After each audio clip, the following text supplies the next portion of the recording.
83 anos, o sociólogo polonês Zygmunt Bauman é um dos mais importantes pensadores contemporâneos. Autor do conceito de modernidade líquida, ele tem criticado em seus livros as relações humanas cada vez mais pautadas pela superficialidade e pelo consumismo. Ele tem analisado em suas obras esses efeitos tanto nas relações de trabalho quanto de amizade e até mesmo amorosas. Bauman é autor de mais de 50 livros, a maioria deles publicados também no Brasil. Em seu mais recente livro, A Riqueza de Poucos Beneficia Todos Nós, ele critica a desigualdade crescente no mundo. Eu perguntei a ele como conciliar a necessidade de inovação nas escolas com a pressão para que novas tecnologias sejam incluídas no ambiente escolar. People develop multitasking because most of young people have several gadgets, electronic gadgets, not one. They have a mobile, they have an iPad, they have a laptop and so on. They look at television, they have radio. Each one of them may offer something at this moment. Whenever I'm concentrating on one stream of information, I am losing, I am missing some others. That's a tragedy. The ability of attention, of focusing attention, is tremendously important, condition of successful education. Without developing this ability, you can't really hope for gaining from education, which in principle it is able to deliver, on condition that you have developed your attention, your ability to go in depth, to postpone the results, not demand immediate result of what you are doing, and getting bored and disappointed once you don't get it right away.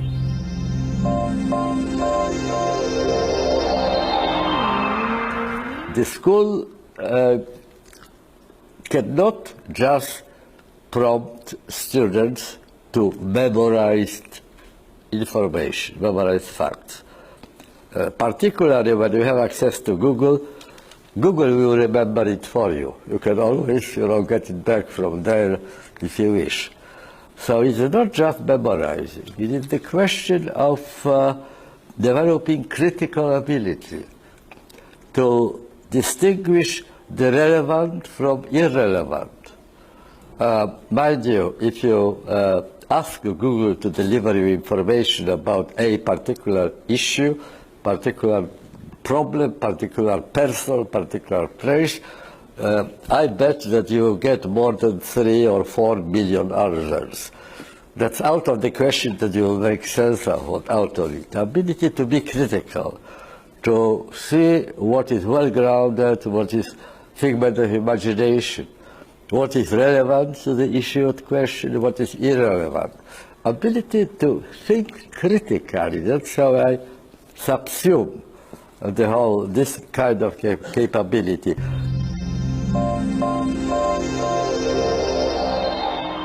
The young of today have success to all people with their cell phone, with global positioning system, access to all places, with the internet to all knowledge.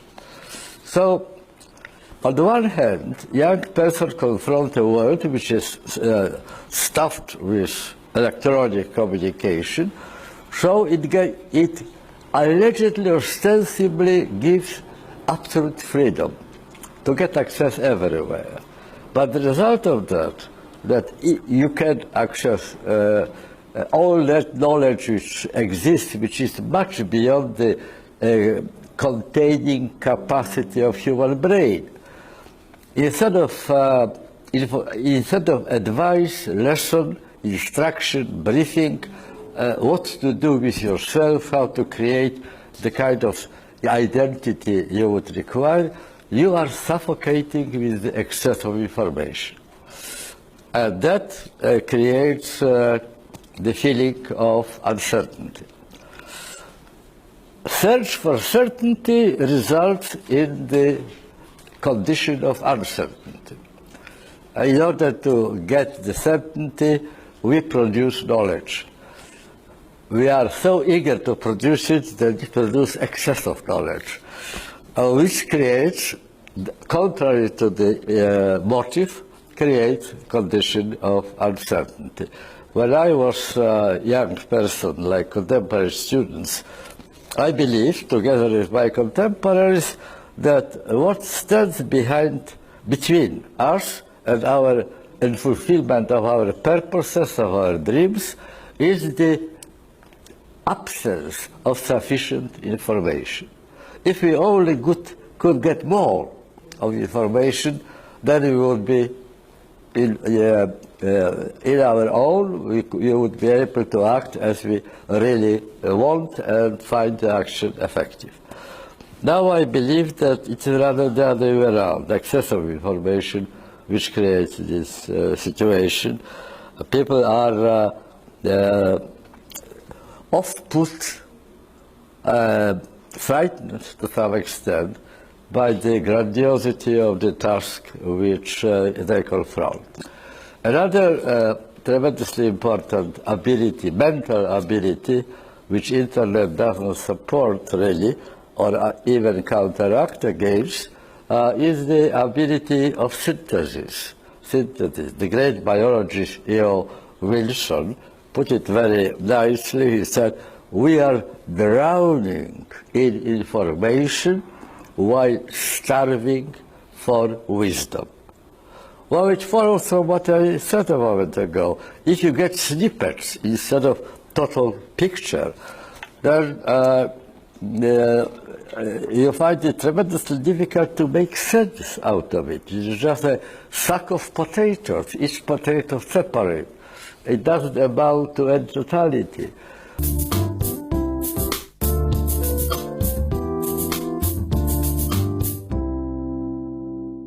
You mentioned that we should build in very soon in our children and our youngers these abilities of synthesis and to pay attention.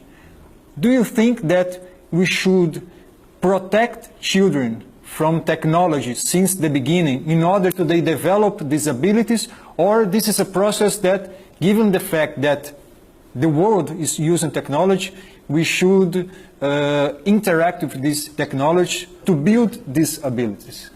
I don't believe that's a solution, really. I wish it could be so easy to achieve. Separation from World Wide Web is unthinkable. It happened, it is here, and it's very difficult, very impossible to imagine going back behind that.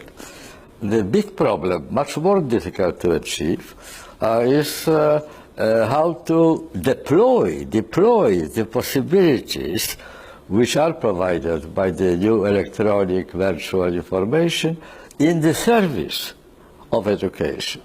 Not against education, but in the service of education.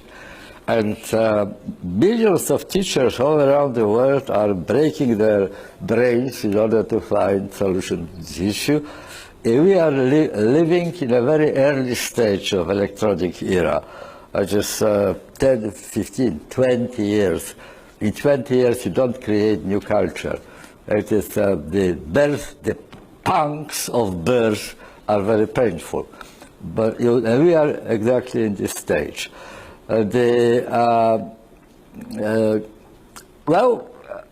Some manifestations of what's going on really should be reacted to and still should be protected against it. For example, the stripping young people of their quality of attentive being, which sets a goal and pursues the goal. Well, when I was young, our guru of my generation was Jean-Paul Sartre. He advised us to set each one of us a projet de la vie, project for the whole life. When I was retiring from the university, it was already a quarter of a century ago, when I were telling the students what Jean-Paul Sartre said, they laughed. Project for life? Well, I would be very happy if I could have a project for next year. Things are changing extremely quickly, very often beyond recognition. And we are constantly in the need, we are forced to reinvent ourselves. Asserting your own identity is not a one-off task. It is a task which you have to attend to permanently, because surroundings are changing, opportunities are changing. It reflects itself on the working of brain, but also on human behavior, on human expectation. The problem is, for example, that young people think about going to study a particular topic, particular subject, which has the opportunity of offering them an interesting past lifetime job. Well, plum job, a good job, well-paid job, doesn't matter what values students apply, but they want to have a connection with discipline for which there is social demand. And that's quite rational. Of course, if there is no demand, well, what would I do with all that? I say I need to support myself, family, and so on. The difficulty is that university studies take 4 or 5 years. What was very much in demand at the beginning, when you were choosing your direction of study, could lose demand completely when you graduate. The planning in the long distance is impossible. On the other hand, I would like to emphasize that it is the nature of education that it does bring very, very long-term effects. There is a Chinese proverb going back to time of Confucius, even before the ancient Greeks invented the idea of paideia. We are all inheritors of paideia. Contemporary education is a commentary to ancient Greek paideia. Well, this proverb, Chinese proverb, this folk wisdom of China is that if you plan for a year, sow corn. If you plan for for 10 years, plant a tree. If you plan for 100 years, educate people. That is really the long-term weapon which human culture possesses. It brings results not immediately, but it decides about the future, how the sociology will develop. Now, presently living teachers may not live long enough to see the results, but looking back at history, they will see how wise this proverb is. Really, the countries, the nations, the communities which heavily invested in educating people.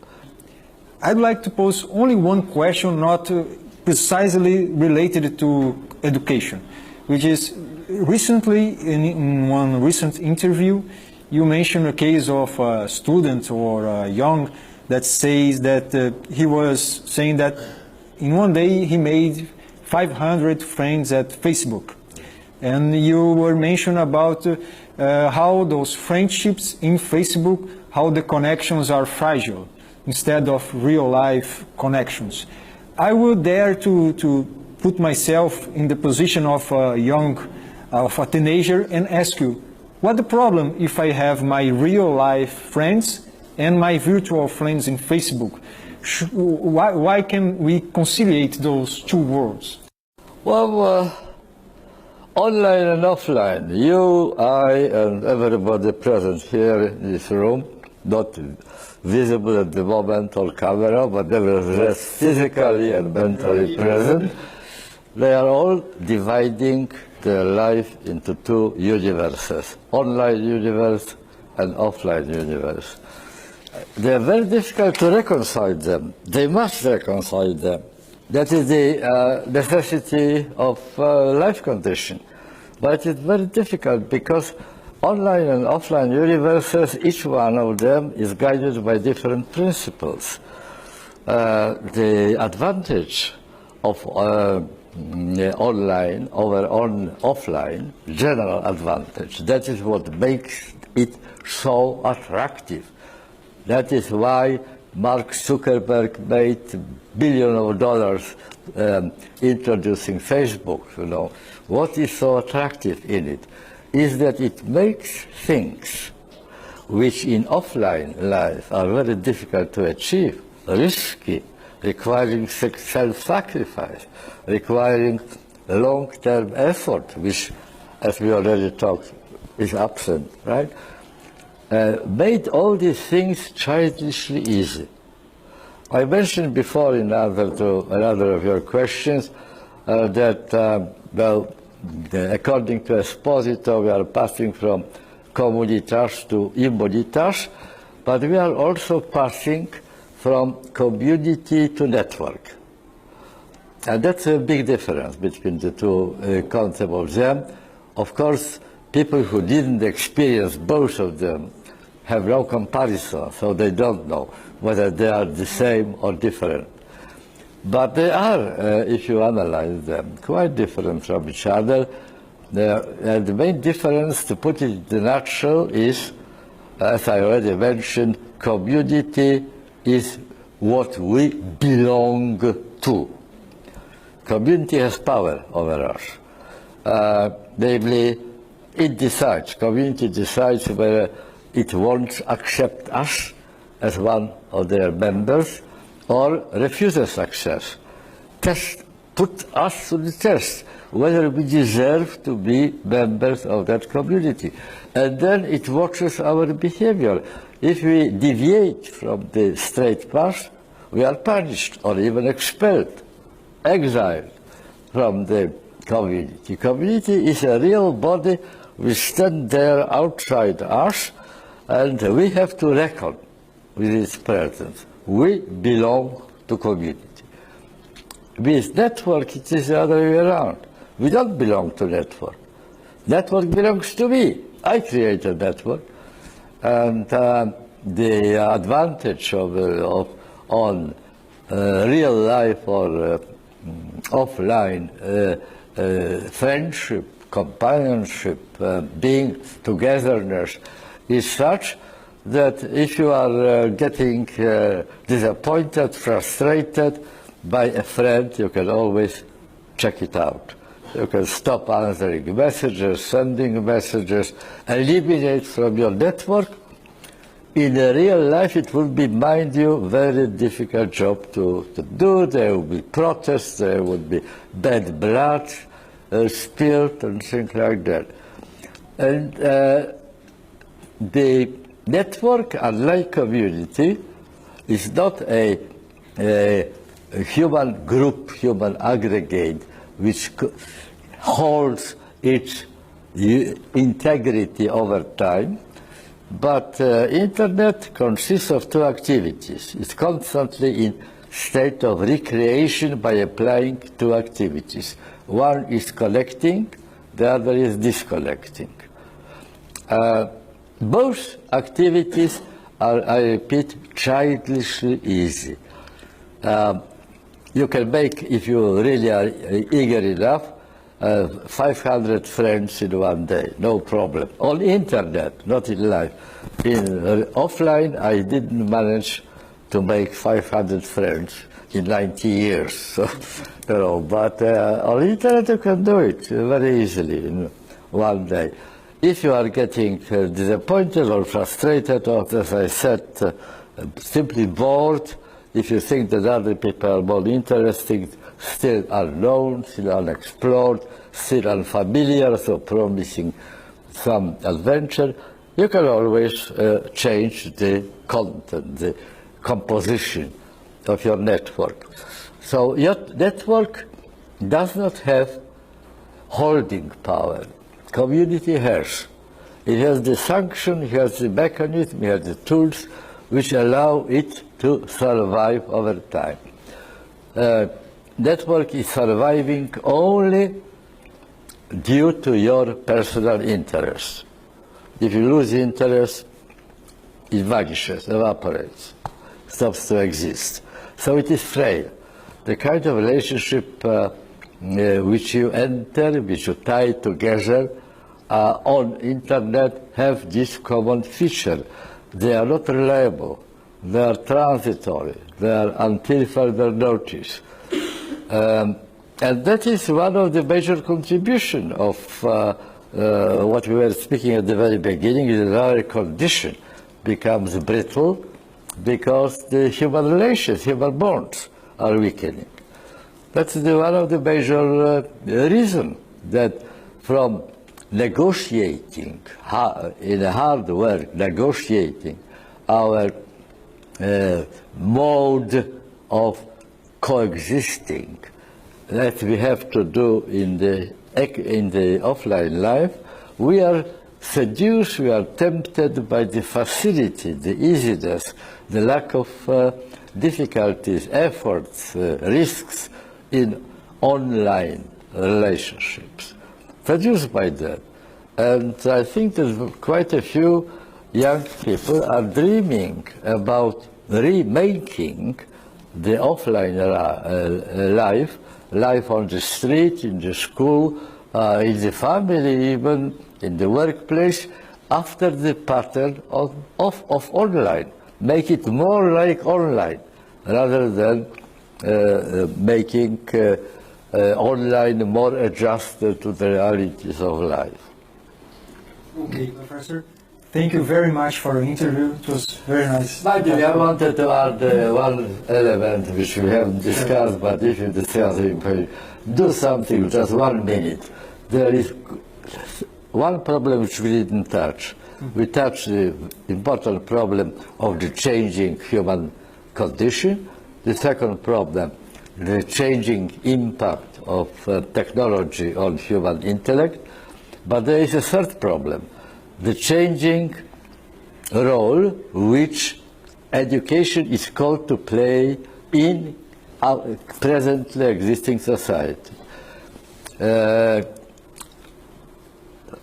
are pressures in most of the countries at the moment that to treat education as a mechanism for two things. First, supplying manpower for business, for industry, or consumption industry, or and second function is to reproduce the distribution of privileges and deprivations, social inequality, to keep reproducing and deepening social inequality.